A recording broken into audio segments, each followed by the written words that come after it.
শুভেন্দু বলছেন 1.5 কোটি মানুষের নাম বাদ যাবে। শুভেন্দু অধিকার এখনই কি করে জানলেন যে 1.5 কোটি মানুষের নাম বাদ যাবে? এই 2002 সালের এই প্রমাণ দিতে হবে। কখনো বলা হচ্ছে 15-16টা ডকুমেন্ট দিতে হবে, এগুলো আমাদের কাছে নেই। তাকে বলা হচ্ছে বাংলাদেশ থেকে ডকুমেন্টস নিয়ে আসতে।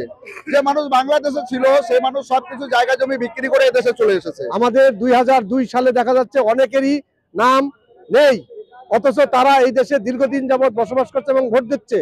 আমি কেন সিএতে ফর্ম ফিল আপ করবো? তাহলে তো আমাকে লিখতে হবে যে আমি পাকিস্তানের, আমি আফগানিস্তানের, আমি বাংলাদেশের। তাহলে তো আমি ভারতবর্ষী নই। যে নামে মতুয়ারা রাজপথে আছে, আগামী দিন প্রাণ দেবো, তবে এই ভোটের স্বার্থে বেনাগরিক করা কোনো মতুয়াকে যাবে না। তাদেরকে ভোটার লিস্টে নাম তুলে ভোট দেওয়া করেছে। ভোট দেওয়ার পরে এমএলএ, এমপি, মন্ত্রী এগুলো সব গঠন হয়েছে। আমাদের কোনো ভয় নেই, আমি এই বাংলায় এসআইআর করতে দেবো না। বাংলার মুখ্যমন্ত্রী মমতা বন্দ্যোপাধ্যায় এসআইআর চালু করেছে, শুধু চালু করেনি, আমরা সেদিনকে বলেছিলাম একমাত্র তৃণমূল কংগ্রেস এবং মমতা বন্দ্যোপাধ্যায় সব থেকে বেশি এসআইআর এর সহযোগিতা করবে এবং সব থেকে বেশি এগিয়ে থাকবে এই বাংলা এসআইআর করাতে। আজকে যদি সারা ভারতবর্ষে যদি এসআইআর এর কাজ দেখেন তাহলে বাংলায় সব থেকে বেশি আগে ডিজিটালাইজেশন হয়েছে। এই মানুষদেরকে একটা চক্রান্ত করে মেরে ফেলার চেষ্টা করা হচ্ছে। ধরে এই মতুয়া সমাজের ভোট নিয়েছে বিজেপি এবং একদিকে তৃণমূল দল। আজকে কেন বলতে পারছে না দিল্লিতে যে নরেন্দ্র মোদীকে যে এই যে এসআর, এই এসআইআর এ কোনো মতুয়া সমাজের নাম বাদ যাবে না। এগুলোকে বিতাড়িত করা হবে, এরপরে ডিটেনশন ক্যাম্প বানানো হচ্ছে, এই মানুষগুলোকে ডিটেনশন ক্যাম্পে ঢোকানো হবে। এসআইআর এর কোথাও বলা নেই যে হিন্দু শরণার্থীরা বা হিন্দু কেউ নাম বাদ যাবে না, শুধু মুসলিমদের নাম বাদ যাবে। আগে লিস্ট না করে যে এই মানুষগুলোকে বাদ দেবো, তাহলে ওনারা কি করে অরিজিনাল একদম রাইট খবরটা বলছে যে 1 কোটি বাদ যাবে, তাহলে ওনারা হিসাব আগে করে নিয়েছে যে এই মানুষগুলোকে বাদ দেবো। সিএ এর মাধ্যমে আমরা ফর্ম ফিল আপ করতে গিয়ে আমাদের বাংলাদেশের ঠিকানা দিতে হবে, কোথা থেকে এসেছিলাম, এগুলো করে আমাদের বাংলাদেশি বলে দাগিয়ে দেওয়ার যাচ্ছে। অধিকাংশ ভোট কাটা গিয়েছে। আমাদের ভোটের ভিত্তিতে আপনারা যখন মোদি পেয়েছেন, মন্ত্রিত্ব পেয়েছেন, তাহলে আমাদের ভোটগুলো কেন বেছে বেছে এইভাবে আপনি কেটে দিচ্ছেন? মতুয়াদের কিছু ধান্দাবাজি লোক আছে, তারা ধান্দাবাজ আছে, তারা তাদের মধ্যে থেকে দেখে আজকে এমপি এমএলএ হওয়ার লোভে আজকে কেউ তৃণমূল কেউ বিজেপি করছে। তুয়া নমশূদ্র উদ্বাস্তু, আজকের আমাদের নিঃশর্ত নাগরিকত্ব দিতে হবে। সংখ্যালঘু মুসলমান সমাজ, এই বাংলার মতুয়া সমাজ শুধুমাত্র তারা ভোটের রাজনীতির অঙ্কের খরিদ্দার। ভারতবর্ষে নরেন্দ্র মোদী থাকতে তার থেকে কোনো বড় নাট্যকারের জন্ম হয় বলে আমি বিশ্বাস করি না। এসআর শুরুর প্রথম থেকেই বিভিন্ন রাজনৈতিক, বিশেষ করে বিরোধী রাজনৈতিক দল, তারা যেটা দাবি করছিল যে সব থেকে বেশি ক্ষতিগ্রস্ত হবে মতুয়া, নমশূদ্র এবং উদ্বাস্তু সমাজ। প্রথম থেকেই বিজেপি নেতারা তারা বলে আসছে যে এসআইআর এ হিন্দুদের কোনো বিপদ নেই, বিপদ রয়েছে অনুপ্রবেশকারী মুসলিমদের। কিন্তু আদতে যেটা দেখা যাচ্ছে যে এই এসআইআর এ সব থেকে বেশি বিপদে পড়ছে, সব থেকে বেশি ক্ষতিগ্রস্ত হচ্ছে মতুয়া সমাজ। এই নিয়ে বারে বারে কলকাতার রাজপথে তারা মিছিল করেছে, কমিশনের অফিসে অভিযান করেছে এবং বিভিন্ন সরকারি দপ্তরে তারা ডেপুটেশন, চিঠি চাপাটি বিভিন্ন রকম করেছে। এবং আজ সরাসরি কিন্তু সকাল থেকেই বেশ কিছু মতুয়াদের মিছিল কিন্তু কমিশনের অফিস আসে, অর্থাৎ অফিস অভিযান হয়। নির্বাচন কমিশনের যে কলকাতার যে সিও দপ্তর, সিও দপ্তরে ডেপুটেশন দেয়। সকালেই কিন্তু অধীর রঞ্জন চৌধুরী, প্রাক্তন সাংসদ তথা লোকসভার বিরোধী দলনেতা অধীর রঞ্জন চৌধুরী, তার নেতৃত্বে মতুয়াদের একটি দল সকালেই কিন্তু তারা ডেপুটেশন দেয় কমিশনের অফিসে। এবং আজ সন্ধ্যাতেও কিন্তু মমতা বালা ঠাকুর তার যে অল ইন্ডিয়া মতুয়া মহাসংঘ, সেই মতুয়া মহাসংঘেরও কিন্তু একটি টিম, অর্থাৎ একটা দল, তারা কিন্তু আসে, বিক্ষোভ দেখান এবং পাশাপাশি মতুয়াদের নাম বাদ দেওয়া যাবে না। পাশাপাশি তারা যেটা দাবি করছে যে মতুয়াদের ভোটে 2024-এর লোকসভা ইলেকশনে তারা ভোট দিয়েছে এবং সেই ভোটে এমএলএ, এমপি সহ বিভিন্ন রাজনৈতিক নেতারা জনপ্রতিনিধি হয়েছে, সেক্ষেত্রে তাদের নাম কোনো রকম ভাবেই কিন্তু বাদ দেওয়া যাবে না, এমনটা কিন্তু দাবি নিয়ে আজ কমিশনের অফিসে তারা অভিযান করেছে এবং কমিশন অফিসে ডেপুটেশন দিচ্ছে। কি বলছে তারা সরাসরি শোনাবো আপনাদের আবার টুডে পর্দা। আমরা হরিগুরুচাঁদের অল ইন্ডিয়া মতুয়া মহাসংঘ থেকে মমতা বালা ঠাকুরানী মা আমরা যে অন্বেষণ করেছিলাম, আমরা বীণাপানি দেবীর 2002 সালে মেট্রো চ্যানেলের সামনে যে তিনি আন্দোলন করেছিল নিঃশর্তে নাগরিকত্ব দিতে হবে, সেই জায়গায় দাঁড়িয়ে আজকে অল ইন্ডিয়া মতুয়া মহাসংঘ আমরা কখনো আতঙ্কিত না, আমরা ভীতু নয়। যেহেতু আমরা এই পশ্চিমবাংলায়, ভারতবর্ষে বসবাস করি, আমাদের বৈধ ভোটার আছে, আধার কার্ড আছে, তাছাড়াও যেভাবে তারা যে শর্ত সাপেক্ষে যেভাবে এসআইয়ের মাধ্যম দিয়ে, এনআরসি কখনো এসআইয়ের মাধ্যম দিয়ে যে চক্রান্তগুলো, এই চক্রান্তগুলো সরকার তার লিগাল, ভোট কমিশনার তার লিগালগুলো দেখুক, যারা অনুপ্রবেশকারী, যারা অবৈধভাবে আমাদের দেশে প্রবেশ করেছে তাদেরকে ছাঁটাই করুক, তাদেরকে এদেশ থেকে তাদের কোনো আপত্তি নেই। কিন্তু যারা আমরা ভোট দিয়েছি, যারা আমরা রেগার এই দেশের ভারতের নাগরিক, তাদেরকে কেন এই চক্রান্ত চালে ফেলানো হচ্ছে? কখনো বলা হচ্ছে যে তোমাদের এই 2002 সালের এই প্রমাণ দিতে হবে, কখনো বলা হচ্ছে 15-16টা ডকুমেন্ট দিতে হবে। এগুলো আমাদের কাছে নেই, কারণ আমরা ছিন্নমূল অবস্থায় ওই দেশ থেকে বিতাড়িত হয়ে এই দেশে এসে বসবাস করে হরিগুরুচাঁদের কৃপায় আমরা যে কাগজপত্র, সেই কাগজপত্র অনেক রাখতে পেরেছি, পারিনি। এই আন্দোলন চলবে, হরিগুরুচাঁদের নামে মতুয়ারা রাজপথে আছে, আগামী দিন প্রাণ দেবো। তবে এই ভোটের স্বার্থে বেনাগরিক করা কোনো মতুয়াকে যাবে না। আমি কেন সিএতে ফর্ম ফিল আপ করবো?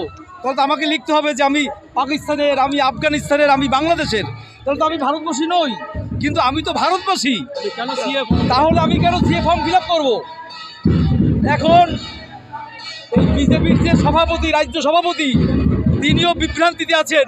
তিনি বলছেন জ্ঞানেশ কুমারকে পশ্চিমবাংলা আসতে হবে। তার মানে বিজেপির মানে গৃহকন্দল শুরু হয়ে গেছে। এক একজন এক সাইড নিয়ে চলছে। শুভেন্দু বলছেন 1.5 কোটি মানুষের নাম বাদ যাবে। শুভেন্দু অধিকার এখনই কি করে জানলেন যে 1.5 কোটি মানুষের নাম বাদ যাবে? নির্বাচন কমিশন এখনও ডিক্লেয়ার করেনি, তো উনি কি করে জানলেন? আপনারা শুভেন্দু অধিকারকে প্রশ্ন করুন, উনি কি করে জানলেন যে 1.5 কোটি মানুষের নাম বাদ যাবে? ওদেরকে বলছে সিএতে ফর্ম ফিল আপ করতে। তার মানে সিএ ফর্ম ফিল আপ করা মানে আমি বাংলাদেশি নই, এটা প্রমাণ করা। যার জন্য ধাপ্পা দিচ্ছে। বলছি আপনারা যে হাঁটছেন, অদিত বাবু আপনাদের সঙ্গে যোগ দিয়েছেন, অধীর রঞ্জন চৌধুরী, তিনিও বলছেন নিঃশর্ত নাগরিকত্ব আপনারা দাবি করছেন। মানে বিভিন্ন গোষ্ঠী, আমরা মতুয়া, আমরা কোনো গোষ্ঠী না, আমরা না শান্তনু না সুব্রত, আমরা অনলি ফর মতুয়া।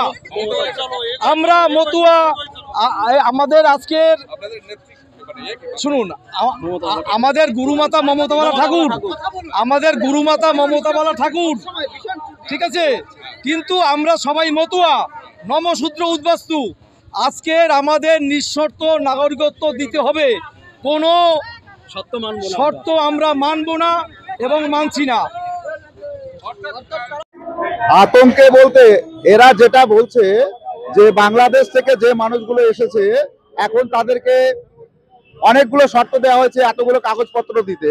তাহলে আপনারা বিচার করুন যে একটা মানুষ বাংলাদেশ থেকে যখন বর্ডার পার হয়ে এসেছে, বর্ডার সিকিউরিটি ফোর্স তারা ঘুমাচ্ছিল, পার হয়ে দেশে এসেছে।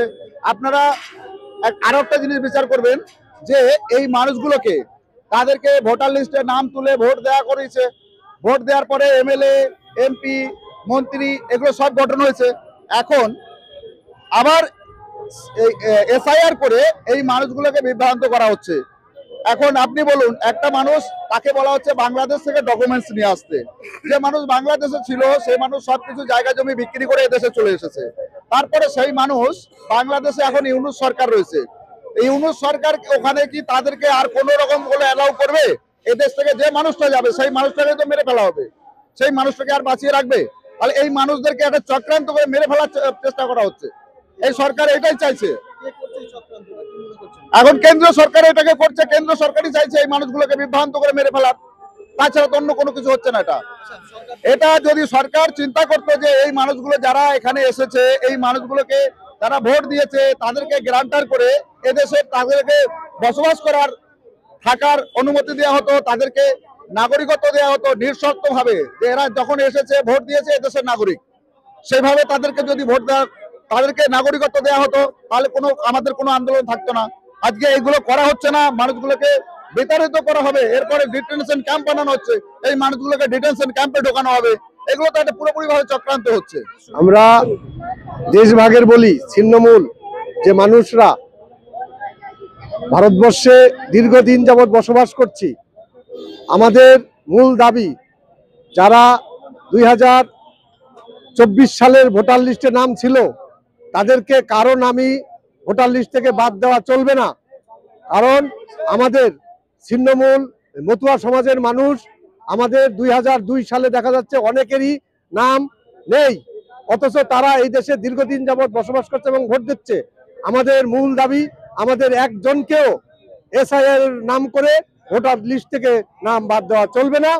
এবং আমরা যারা মতুয়া সমাজের মানুষ আছি বা অন্যান্য ধর্মাবলম্বী যারা আছে, যারা দেশভাগের বলি, তাদেরকে নিঃশর্তে নাগরিকত্ব দিতে হবে। আমরা সিএ এর মাধ্যমে আমরা ফর্ম ফিল আপ করতে গিয়ে আমাদের বাংলাদেশের ঠিকানা দিতে হবে, কোথা থেকে এসেছিলাম এগুলো করে আমাদের বাংলাদেশি বলে দাগিয়ে দেওয়ার যে অপচেষ্টা চলছে তার বিরুদ্ধে আমরা অল ইন্ডিয়া মতুয়া মহাসংঘের পক্ষ থেকে আজকে নির্বাচন কমিশনার দপ্তরে ঘেরাও করতে এসেছি, ডেপুটেশন দিতে এসেছি। যদি আমাদের কারো নাম বাদ যায়, আগামী দিনে আমরা আমাদের অল ইন্ডিয়া মতুয়া মহাসংঘের নেত্রী মমতা বালা ঠাকুরের নেতৃত্বে আমরা সেই আন্দোলন দিল্লি পর্যন্ত নিয়ে যাব এবং সংসদ ভবন পর্যন্ত আমরা পৌঁছাবো। এই দাবি নিয়ে আমরা এখানে আজকে আমরা অল ইন্ডিয়া মতুয়া মহাসংঘ আমাদের সংঘাতিপতি রাজ্যসভার সাংসদ মা মমতা ঠাকুরের নির্দেশের নেতৃত্বে আমরা সমগ্র মতুয়া সমাজের মানুষ আজ নির্বাচন কমিশনের দপ্তরে আমরা ডেপুটেশন দিয়েছি যে আমাদের ছিন্নমূল মানুষগুলো যারা নমশূদ্র সমাজের মতুয়া সমাজের মানুষ তাদের যেন একজনেরও ভোটের তালিকা থেকে নাম বাদ না যায়। 2002 লিস্টে আমাদের মতুয়া নমশূদ্র সমাজের অনেক মানুষের অসহায় নিপীড়িত মানুষের নাম নেই। 2024 সাল পর্যন্ত যাদের নাম ছিল আমাদের সমাজের মানুষের, তাদের নাম সেই ভোটাধিকার নির্বাচনে সেই তালিকায় রাখতে হবে। এই লড়াই সংগ্রাম আন্দোলনের জন্য আজকে আমরা কলকাতার রাজপথে নির্বাচন কমিশনের দপ্তরে ডেপুটেশন দিতে এসেছি। এসআইআর নিয়ে আমাদের সমাজের মানুষ অবশ্যই যে নিয়ম শৃঙ্খলাগুলো জারি করেছে আমাদের সমাজের মানুষ একটু আতঙ্কিত রয়েছে। তার জন্য আমরা অল ইন্ডিয়া মতুয়া মহাসংঘ আমাদের সংঘাতিপতি মা মমতা ঠাকুরের নেতৃত্বে আমাদের লড়াই সংগ্রাম চলবে।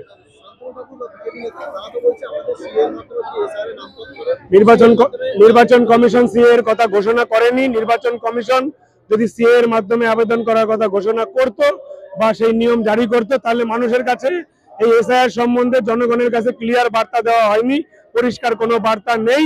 তাই আমরা লড়াই সংগ্রাম আন্দোলন করব এবং একজন মতুয়া নমশূদ্র সমাজের মানুষের নাম যদি ভোটার লিস্টে থেকে বাদ যায়, আগামী দিনে আমাদের আমরণ অনশন যেটা আমরা ঠাকুরনগরে আমরা দীর্ঘ 12 দিন করেছিলাম, সেটা অভিষেক বন্দ্যোপাধ্যায় জননেতা এবং মমতা বন্দ্যোপাধ্যায়ের অনুরোধে সেই আমাদের অনশন আমরা ভেঙেছিলাম। সেই আন্দোলন আমরা দিল্লির রাজপথে, দিল্লির পার্লামেন্টে গিয়ে আশ্রয় পড়বে আমাদের নমশূদ্র মানুষের জন্য।